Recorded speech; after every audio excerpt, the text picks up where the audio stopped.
कांग्रेस सरकार के राज में राजस्थान में मंत्री रहे विश्वेंद्र सिंह को लेकर अभी भी असमंजस की स्थिति देखने को मिल रही है।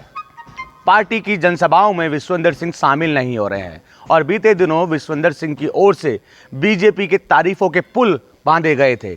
उसके बाद चर्चा शुरू हो गई थी क्या विश्वेंद्र सिंह बीजेपी में जाएंगे, क्योंकि विश्वेंद्र सिंह जैसे ही जनसभा में शामिल नहीं होते हैं तो चर्चाएं शुरू हो जाती है।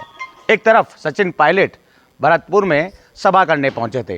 पोस्टर में विश्वेंद्र सिंह की भी फोटो थी, लेकिन जब मंच पर विश्वेंद्र सिंह नहीं दिखे तो चर्चाएं शुरू होना तो लाजमी है कि आखिर विश्वेंद्र सिंह की मंशा क्या है। तो विश्वेंद्र सिंह लगातार जिस तरह के बयान देते हैं वो चर्चाओं में बन जाते हैं।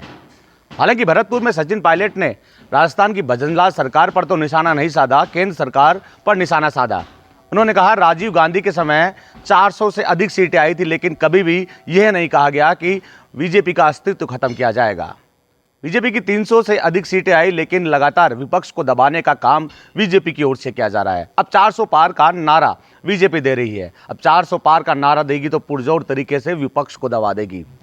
जब हम सत्ता में थे, कांग्रेस का कहना था कि हमने कभी भी संवैधानिक संस्थाओं का दुरुपयोग नहीं किया, लेकिन बीजेपी के राज में संवैधानिक संस्थाओं का दुरुपयोग किया जा रहा है, विपक्ष को दबाने का काम किया जा रहा है। हालांकि ये बात तो रही सचिन पायलट की। सचिन पायलट ने राजस्थान की भजनलाल सरकार को तो नहीं घेरा, लेकिन केंद्र सरकार को घेरा। लेकिन सवाल अब ये भी खड़े होते हैं कि विश्वेंद्र सिंह की मंशा क्या है, क्योंकि जिस तरह कांग्रेस छोड़कर एक एक करके नेता बीजेपी का दामन थाम रहे हैं, तो चर्चाएं शुरू हो चुकी है क्या विश्वेंद्र सिंह भी बीजेपी का दामन थामेंगे। क्योंकि कांग्रेस राज में कैबिनेट मंत्री रहे, गृह राज्य मंत्री रहे, कद्दावर नेता रहे, वो लगातार बीजेपी का दामन थाम रहे हैं और कांग्रेस पर आरोप लगाने में लगे हैं। एक तरफ लालचंद कटारिया ने बीजेपी का दामन थामा, जो कृषि मंत्री रहे थे कांग्रेस सरकार के राज में। उसके बाद गृह राज्य मंत्री राजेंद्र यादव ने थामा दामन, रीछपाल मिर्धा ने थामा। ऐसे ही कद्दावर नेताओं की संख्या अलग अलग जगहों से निकलकर सामने आ रही है। लेकिन विश्वेंद्र सिंह, जो कि जिनको महाराजा कहा जाता है, लेकिन वो महाराजा कहीं ना कहीं मंच पर नहीं दिखे तो चर्चाएं शुरू हो गई।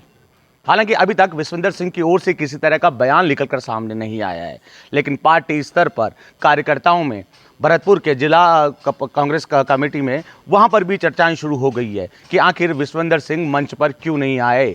क्या कांग्रेस से दूरी बनाना चाहते हैं? क्या कांग्रेस को छोड़ना चाहते हैं? क्योंकि जब बगावत शुरू हुई थी उस वक्त सचिन पायलट का साथ विश्वेंद्र सिंह की ओर से दिया गया था। लगातार विश्वेंद्र सिंह ट्वीट के माध्यम से सचिन पायलट का पक्ष लेते हुए नजर आ रहे थे।